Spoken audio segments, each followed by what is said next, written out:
US Iran conflict अब India के रुपी और फॉरेन एक्सचेंज मार्केट के लिए नया चैलेंज बन गया है। क्या rising crude prices, strong dollar और ग्लोबल अनिश्चितता इंडिया के एक्सटर्नल सेक्टर पर प्रेशर बढ़ा रहे हैं? और सबसे बड़ा सवाल यहाँ पे ये है कि आरबीआई के 7 मेजर पॉलिसी मूव्स इस एक्सटर्नल शॉक को इफेक्टिवली मैनेज कर पाएंगे। दरअसल मिडिल ईस्ट में बढ़ती जियोपॉलिटिकल टेंशन ने ग्लोबल मार्केट्स में अनिश्चितता बढ़ा दी है। इसका असर crude oil prices, dollar movement और इमर्जिंग मार्केट करेंसीज पर साफ दिखाई दे रहा है।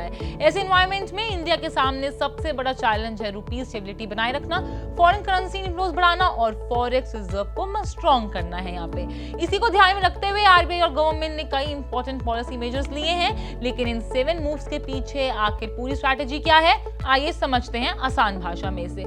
सबसे पहले बात करते हैं फॉरेन करेंसी इनफ्लोज की। आरबीआई ने एफसीएनआरबी डिपॉजिट स्वैप फैसिलिटी के जरिए बैंक्स को फॉरेन करेंसी डिपॉजिट अट्रैक्ट करने का अपॉर्चुनिटी भी दिया है। इस फैसिलिटी के जरिए करीब $57 बिलियन के इनफ्लोज आए हैं और इंडिया के फॉरेक्स रिजर्व लगभग $700 बिलियन के ऊपर पहुंच गए हैं। स्ट्रॉन्ग इनफ्लोज के बाद आरबीआई ने इस फैसिलिटी को शेड्यूल टाइमलाइन से करीब 1 महीने पहले मतलब 31 अगस्त 2026 को बंद करने का फैसला किया है।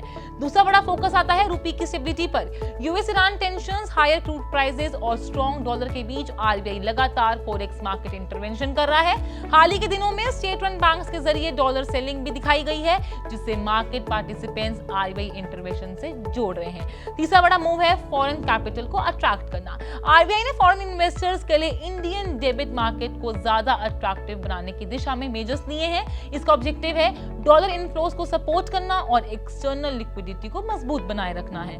चौथा फोकस है फॉरेक्स रिजर्व। क्योंकि ग्लोबल स्ट्रेस के समय जब डॉलर डिमांड स्पाइक करती है, तब स्ट्रॉन्ग फॉरेक्स रिजर्व आरबीआई को करेंसी मार्केट में इंटरवेंशन के लिए ज्यादा पॉलिसी स्पेस भी देते हैं। पांचवा बड़ा कंसर्न है क्रूड ऑयल प्राइसेस। इंडिया अपनी एनर्जी रिक्वायरमेंट्स के लिए heavily dependent on oil imports है, इसलिए मिडिल ईस्ट में कोई भी मेजर सप्लाई डिस्ट्रप्शन सीधे इंपोर्ट बिल, इन्फ्लेशन यानी कि महंगाई और रुपी पर प्रेशर बढ़ा सकता है। छठा है लिक्विडिटी मैनेजमेंट।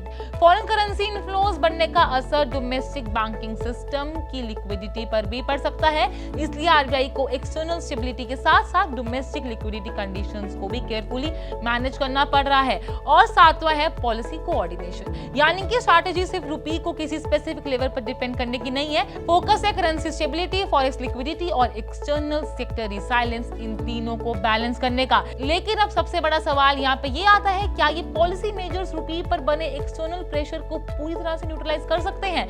फिलहाल इसका जवाब है नहीं, क्योंकि जियोपॉलिटिकल रिस्क, क्रूड प्राइसेस और ग्लोबल डॉलर मूवमेंट जैसे 3 बड़े फैक्टर्स इंडिया के डायरेक्ट कंट्रोल में नहीं है। लेकिन इंडिया की ओवरऑल स्ट्रैटेजी बिल्कुल क्लियर है: increase dollar inflow, strengthen forex reserves, contain rupee volatility and build a stronger external shock buffer. यानी इंडिया की स्ट्रैटेजी सिर्फ रुपी को डिफेंड करने की नहीं है, बल्कि पूरी एक्सटर्नल इकोनॉमिक स्टेबिलिटी को स्ट्रेंथन करने की है। अब आगे नजर रहेगी crude oil prices, global risk sentiment और यूएस ईरान टेंशंस पर। आपकी क्या राय है हमें कमेंट सेक्शन में जरूर बताइए। वैसे हर बड़ी फाइनेंशियल अपडेट के लिए यानी कि हमारे चैनल पैसा लाइफ को सब्सक्राइब जरूर करें।